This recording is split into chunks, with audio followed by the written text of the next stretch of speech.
Hi, we're back with tnoozLIVE at TTE.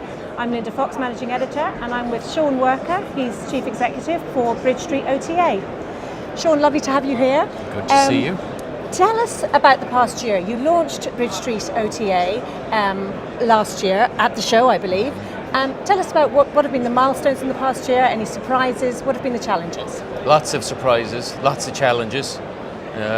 So I think a variety. One is as we transition the company and have a legacy business where we're offering full service experiences for existing clients and then aggregating and disrupting an entire sector, there's a lot of humbling moments in that.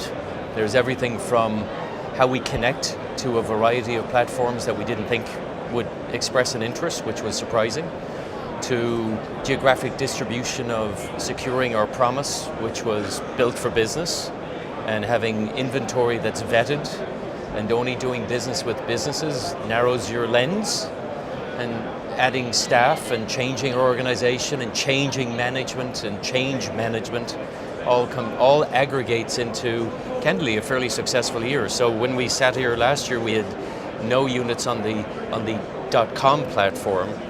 Now we've just breached 144,000. Got another 200,000 in the pipeline. So it's scaling really quickly. Yeah, well, that's good stuff. So there is a lot of talk always about the alternative accommodation sector, but there is the view now that it's actually no longer kind of an alternative accommodation. Is that your view now? It's remarkably conventional in a year. You know, as one has, I think it's in most of the spaces. If you look at what Amazon started with and to where they are, they're now a conventional part of your household, like a utility. Same thing with Apple, it's a utility rather than because you're built on a platform and you use it every day.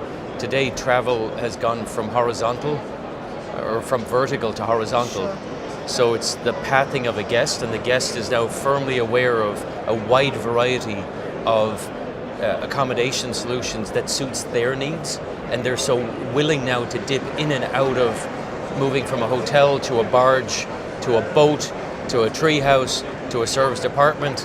It kind of just is becoming quite normal. Yeah, no, I think that's as an experience.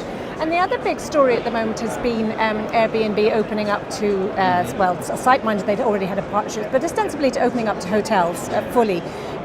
So what's your view on that kind of partnership, and is that it now? Does everybody just do everything? Is everybody, you know? It's a natural business model extension. I think it's, you know, I have no idea what the strategy is, but maybe I might guess that air is next, and car is beyond that, and because as you path your way through a customer's experience, you can't allow them to drop off.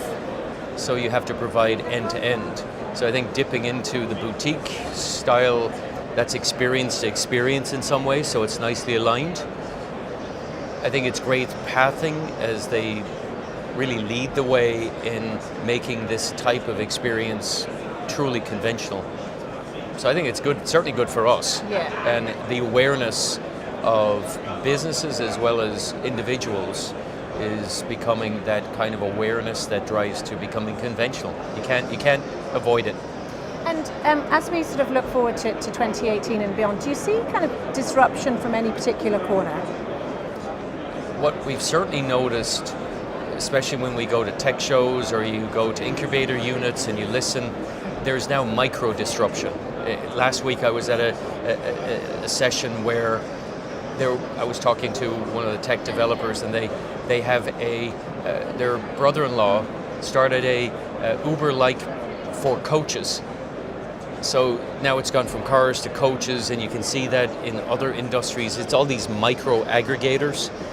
Nearly like going back to traditional shop fronts. Yeah. Small entrepreneurs finding a niche within a niche. Everybody partnering with everyone. Right. Everybody is partnering with everybody or disrupting just one piece.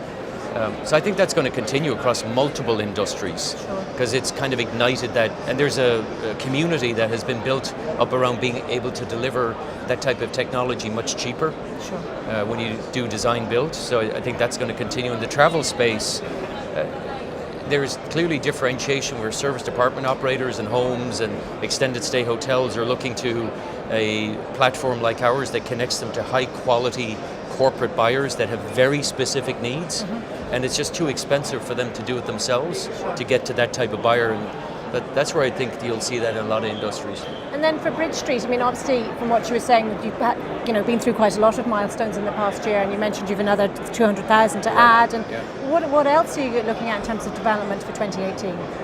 It's simply, now we're down to, after we built this, it's about filling out demand and matching supply.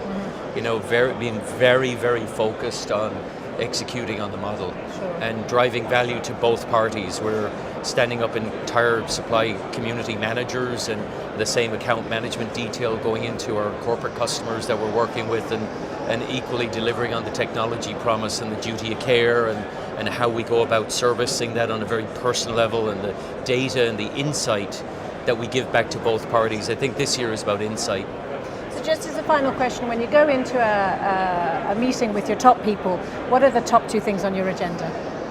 Is that with our customers or our teams? Internally.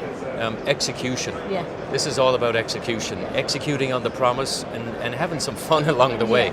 You know, it's fast-paced, it's energizing, and it's global. We've got, you know, suppliers joining us from Egypt to Sydney to Singapore to San Francisco. So it's a big scope, and so the devil is in the detail. Sean, thank you for your time. It's a pleasure. We'll be back shortly. Just want to thank our sponsors once more, OTA Insight and CodeGen. Stay tuned.